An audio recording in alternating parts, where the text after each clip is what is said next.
मैं 40 साल से अपने कलीग्स, अपने जो साथियों से बात करूं, अगर मैं उनसे पूछूंगा कि अच्छा आप मुझे बताइए दुनिया का सबसे बड़ा डिप्लोमेट कौन था, मैं आपको लिख के दे सकता हूं कि वो आपको ऐसा कोई जवाब देंगे कि वो वेस्टर्न ही होगा, कहेंगे मेटरनिक सबसे बड़ा दुनिया। अगर मैं उनको कहूं कि आप मुझे बताइए कोई डिप्लोमेसी पे सबसे अच्छी किताब क्या है, तो कहेंगे वो मैकियावेली है, वो हैरल निकलसन है, वो अर्नेस्ट सातो है। मैं अपने ही लोगों को समझाना चाहता हूं कि भाई घर में देखो, अगर आप मेरे से पूछेंगे कि इतनी पढ़ाई के बाद आपको क्या लगता है कि दुनिया के सबसे बड़े डिप्लोमेट कौन थे, मैं कहूंगा सबसे बड़े डिप्लोमेट एक श्री कृष्ण थे, एक हनुमान जी थे। नहीं, अब ये बहुत सीरियस उत्तर दे रहा हूं मैं आपको कि अगर आप उनको कूटनीति के परिप्रेक्ष्य से देखें कि किस सिचुएशन में थे, उनको मिशन क्या दिया गया था, किस तरीके से उन्होंने हैंडल किया था, और हनुमान जी ने तो माने उसके साथ इतना इंटेलिजेंस भी, और मिशन के आगे भी बढ़ गए थे। उन्होंने सीता को कांटेक्ट भी किया था, पूरी लंका की खबर ली, लंका को जला भी दिया उसके बाद। माने कैसे डिप्लोमेट, उन्हें ऑल पर्पस मल्टीपर्पस डिप्लोमेट। तो अगर आज मैं आपको कहूंगा कि दुनिया के 10 स्ट्रेटेजिक कॉन्सेप्ट जो आज की चर्चा में, आज के डिस्कोर्स में 10 बड़े स्ट्रेटेजिक कॉन्सेप्ट जो इंटरनेशनल रिलेशन, मैं हर कॉन्सेप्ट का आपको एक महाभारत में इक्विवेलेंट दे सकता हूं कि अगर आप कहें अरे आज मल्टीपोलर वर्ल्ड है, उस समय भी अगर कुरुक्षेत्र के मैदान में क्या हो रहा था, वो मल्टीपोलर भारत था जिसमें अलग अलग राज्य थे, सबको कहा गया कि आप उनके साथ हैं, मेरे साथ हैं, एक दो नॉन अलाइन निकले बीच में, जैसे बलराम थे या रुक्मा थे। या अब हम कहते हैं कि ये ग्लोबलाइज दुनिया है, इंटरडिपेंडेंस है, हम सब पे ये बाधाएं हैं, कंस्ट्रेंट। अर्जुन की दुविधा क्या थी?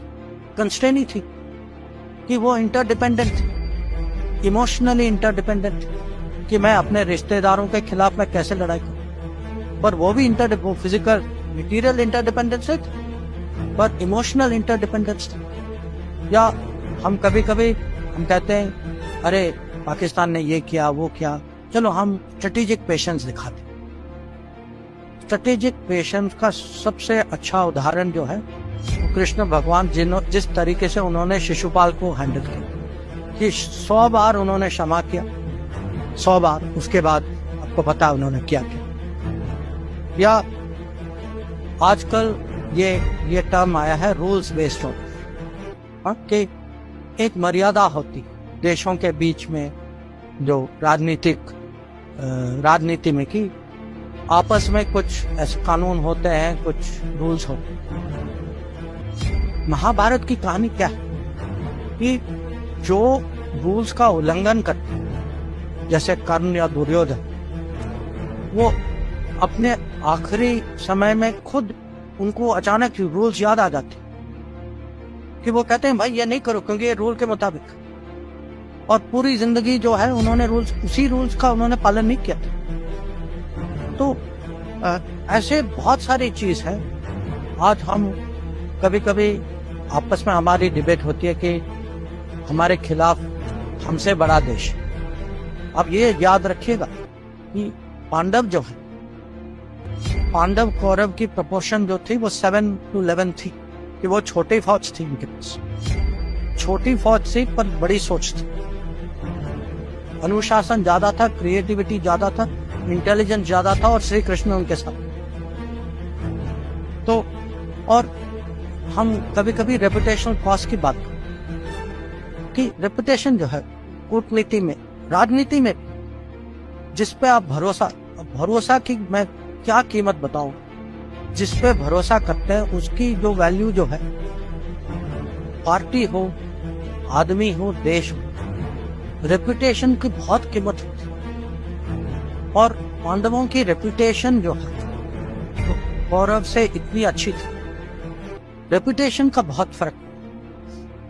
और कभी कभी ये भी है कि जो बड़े गोल, जो लार्जर गुड के लिए कभी लोगों को माने टैक्टिकल एडजस्टमेंट करना पड़ता है। और ये भी इसके बहुत उदाहरण, जो युधिष्ठिर ने अश्वत्थामा के बारे में कहा, या जब अर्जुन ने शिखंडी को आगे किया। अब टेक्निकली आप कहेंगे कि ये गलत चीज की, पर उन्होंने किया एक कारण के लिए, उनका एक लक्ष्य था। आप कहेंगे कि अब अगर आप लार्जर गुड के परिप्रेक्ष्य से देखें, उन्होंने जो किया वो ठीक किया। आप टेक्निकली देखें तो अलग बात है। तो ऐसी बहुत सारी चीज हैं, जैसे अब स्ट्रेटेजिक डिसेप्शन, जो जब कृष्ण भगवान ने सूर्यास्त का एक किस्म से इल्यूजन क्रिएट किया, तो जयद्रथ को लगा कि वो बच गए। तो मैं आपको ये उदाहरण इसीलिए दे रहा हूं कि कोई भी सिचुएशन हो, कोई भी एनालिसिस हो, हम जो है इतनी माने आसानी से ये शब्द लेते हैं, Trojan horse, Achilles heel, Gordian knot. अब ये कहां से आते हैं ये शब्द? किसी और के कथा से आते हैं। अब मुझे उससे कोई दुश्मनी नहीं है, मैं भी वही कथा पढ़ता हूं, मुझे भी उसमें रुचि है।